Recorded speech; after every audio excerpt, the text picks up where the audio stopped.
सबसे पहले मैं डेजर्ट एडी टीम को बधाई देना चाहूँगा कि जो उन्होंने युवा साथियों ने मिलकर जो एक शिक्षा में एक अलग जगह की जो मुहिम चालू की है। लास्ट के 1 साल में बहुत सारी लाइब्रेरीज ओपन हुई है बज्जू में, चाहे 80 बच्चों को नीट की प्रिपरेशन करवाने के लिए जो मुहिम छड़ी है उसके लिए बहुत बहुत बधाई। हमें सबको पता है यहाँ पे जो भी पेरेंट्स है कि एक बच्चे की पढ़ाई का खर्चा और उसका ध्यान रखने के लिए कितने एफर्ट्स लगते हैं। उसी के मुकाबले अगर हम देखें 80 बच्चों को पढ़ाना और उनका डिसिप्लिन देखना, उनका मैनेजमेंट देखना कितना बड़ा चैलेंजिंग टास्क है। तो आज इन सामने बच्चों में बैठे हुए सबसे डिसिप्लिन बच्चे दिख रहे हैं मेरे को, शायद तक वो डेजर्ट एडी के ही बच्चे हैं। तो उनके लिए एक बार तालियां, और पूरी डेजर्ट एडी टीम के लिए बहुत सारी तालियां कि उन्होंने इतनी अच्छी मुहिम चलाई। और जहाँ पे जो अपना सबसे राजस्थान का कोलाय तहसील है उस काफ़ी शिक्षा में बैकवर्ड था, और वहाँ पे जो रूट लेवल पे शिक्षा पहुँचाई है उसके लिए जितनी तारीफ़ें की जाए उतनी कम है। तो आज मैं मेरा जो अपना स्पीच है वो मोस्टली स्टूडेंट्स पे रखूँगा। स्टूडेंट्स के काफ़ी अच्छे नंबर है और वेल प्लान्स तरीके से बैठे हुए भी है और सुनने के लिए काफ़ी आतुर भी है। तो मैं मेरा जो भी पर्सनल एक्सपीरियंस है वो शेयर करना चाहूँगा। तो वैसे कुछ नया एक्सपीरियंस नहीं है, सबके पास बोलने के लिए एक ही चीज़ होती है कि सफलता कैसे प्राप्त करनी है। उसका अगर सारांश देखें तो आप यहाँ पे 15 से 20 लोग बैठे हुए हैं मंच पे और सामने भी लोग बैठे हुए हैं, उनकी लाइफ देख लोगे ना तो उसका सारांश एक ही निकलेगा। उसका सारांश एक ही निकलेगा। वो स्टोरी मैं आपको बताना चाह रहा हूँ। हालांकि हो सकता है स्ट्रगल सबकी लाइफ का अलग हो सकता है, एक्सपीरियंस थोड़ा बहुत अलग हो सकता है, बट जो मेन मुद्दा है वो एक ही है। उस मेन मुद्दे को आपको आज कैच करना है। अगर आपने वो मेन मुद्दा कैच कर लिया तो आज का ये इवेंट है वो सक्सेसफुल इवेंट है आपके लिए, मोस्टली स्टूडेंट्स के लिए।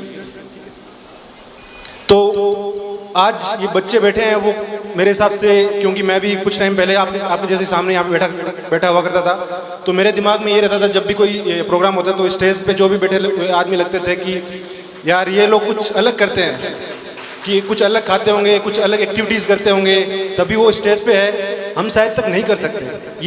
ये चीज़ आपको लास्ट तक लगेगी, ठीक है।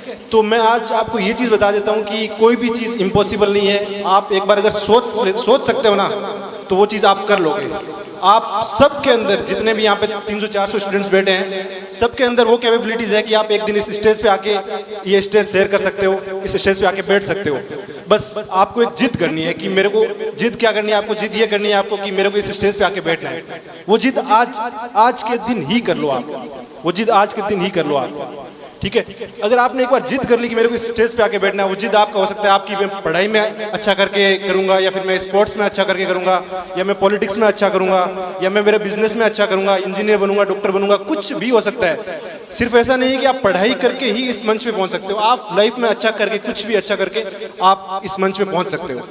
एक बार आपने जिद कर ली उसके मतलब है कि आपका आधा काम है वो कंप्लीट हो गया है। अब आपने जिद कर ली, उसके बाद आपको क्या है, उसको अब कोई भी बोलते हैं ना कि सफलता मिलती है हमेशा एक सीढ़ी दर सीढ़ी अपन चढ़ते हैं तब सफलता मिलती है। अपन सोचेंगे जिद करके यार आज जिद की और कल यार मैं सफल नहीं हो रहा हूँ, मैं मंच में नहीं बैठ पा रहा हूँ। अभी शायद तक उम्र भी मेरे हिसाब से 5-10 साल, 12 साल, 15 साल इतनी उम्र है। तो आपको इस जिद के बाद कंटिन्यूस 10 से 15 साल मेहनत करनी पड़ेगी, दिन रात मेहनत करनी पड़ेगी। आपके सामने छोटे छोटे टारगेट्स आएंगे, जैसे बोलते हैं ना सीढ़ी चढ़ते तो सीढ़ी में क्या छोटे छोटे स्टेप्स होते हैं, उन स्टेप्स को आपको पार करना पड़ेगा। अब कई बार आप जब सीढ़ी चढ़ोगे तो आप उन स्टेप से गिरोगे भी, आपको लोग भी हताश करेंगे यार तेरे से नहीं हो पाएगा, तू रहने देना। आपने जैसे सोच लिया कि मेरे को IAS बनना है, कलेक्टर बनना है, ठीक है।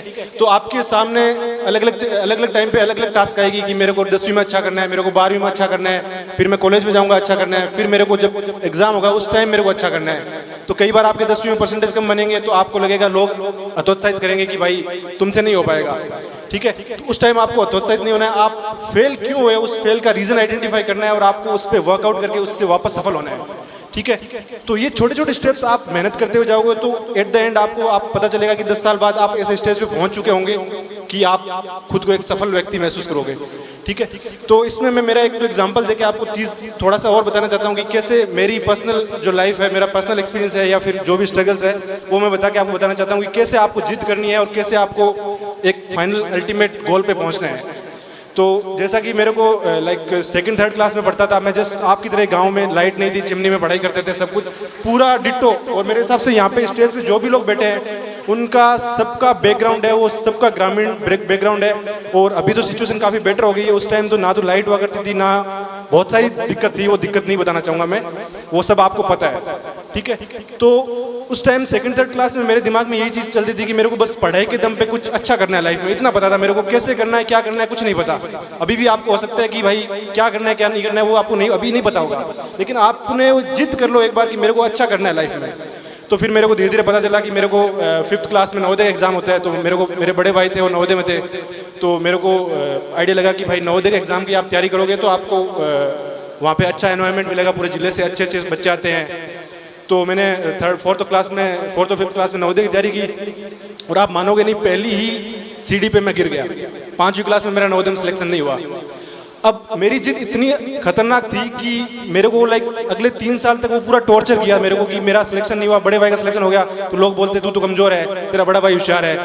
तो मेरे को 3 साल वो पूरी चीज दिमाग में घुसी रही कि यार नहीं हुआ, जाना तो मेरे को नवोदय में ही है, ठीक है। वो असफलता थी, मैंने उस पर वर्क किया, मेरा फेलियर था वो, फर्स्ट फेलियर बहुत कम एज में, ठीक है। मैंने उस पर फिर काम किया, काम करके मैंने 3 साल मेहनत करके 8वीं क्लास में दोबारा एग्जाम दिया, और 8वीं क्लास में मैंने पूरे जिले में टॉप करके नवोदय में एडमिशन लिया। अब वो खुशी मेरे हिसाब से मेरे लिए लाइफ में सबसे मेमोरेबल थी।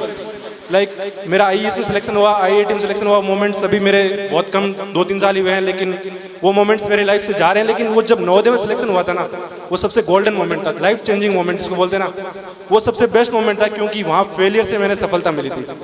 अब उसके बाद नवोदय में चले गए तो एक छोटा सा स्टेप हो गया, एक सीढ़ी चढ़ गए आप, ठीक है। उसके बाद नेक्स्ट सीढ़ी मेरे को पता चली कि भाई आईआईटी की प्रिपरेशन करने के लिए कोटा जाना पड़ता है, सीकर जाना पड़ता है, या फिर कोई भी अच्छी कोचिंग में एडमिशन लेना पड़ता है। तो वहाँ पे जाने के लिए मैं एफर्ट्स करने लग गया। तो 11th-12th क्लास में फिर मैंने वहाँ पे आईआईटी की प्रिपरेशन की, फिर आईआईटी का एग्जाम निकाला।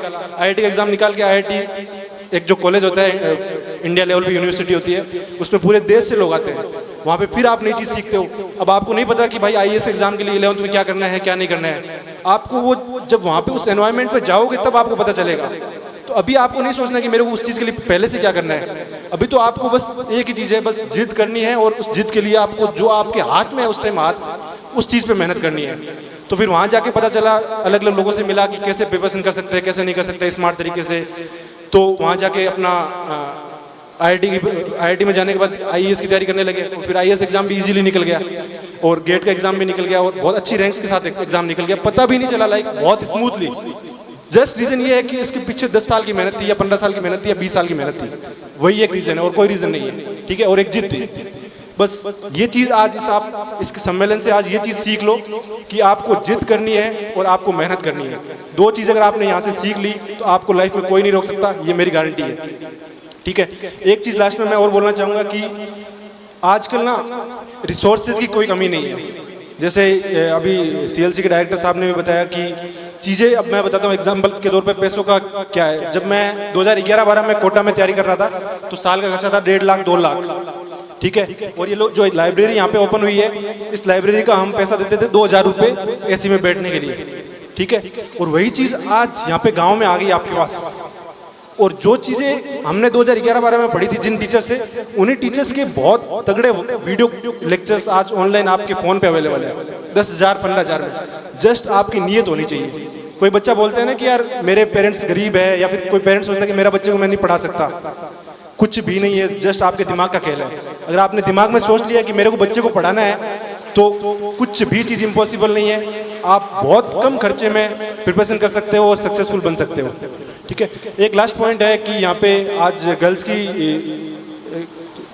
नंबर्स भी काफ़ी ज़्यादा है, ऑलमोस्ट इक्वल है, तो ये चीज़ काफ़ी अच्छी है। जनरली स्टेज पे अगर आप देखोगे तो स्टेज पे एक ही लेडीज़ है और सामने 50-50 में बैठे हैं। तो मैं पेरेंट्स से एक रिक्वेस्ट करना चाहूँगा कि आप जो लेडीज़ है, जो गर्ल्स है, उनको पढ़ाओ, उनकी पढ़ाई पे पूरा बराबर फोकस करो। उनके पंख है वो काटो मत, उनको आप उड़ने दो, आप उनको पूरा पढ़ाई करो, वो आपका नाम रोशन करेगी।